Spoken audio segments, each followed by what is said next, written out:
Love never fails. It never fades or ends.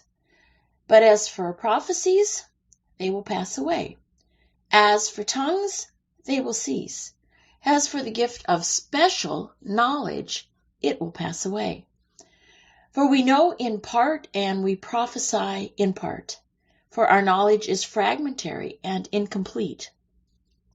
But when that which is complete and perfect comes, that which is incomplete and partial will pass away.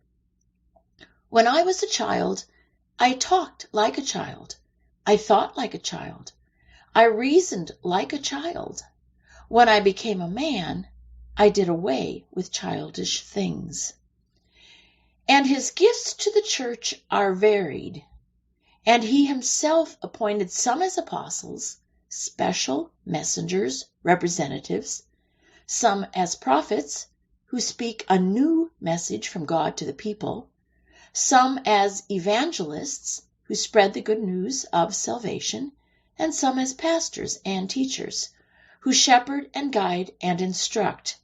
And he did this to fully equip and perfect the saints, God's people, for works of service to build up the body of Christ, the church, until we all reach oneness in the faith and in the knowledge of the Son of God, growing spiritually to become a mature believer, reaching to the measure of the fullness of Christ, manifesting his spiritual completeness, and exercising our spiritual gifts in unity, so that we are no longer children, spiritually immature, tossed back and forth like ships on a stormy sea, and carried about by every wind of shifting doctrine, by the cunning and trickery of unscrupulous men, by the deceitful scheming of people ready to do anything for personal profit.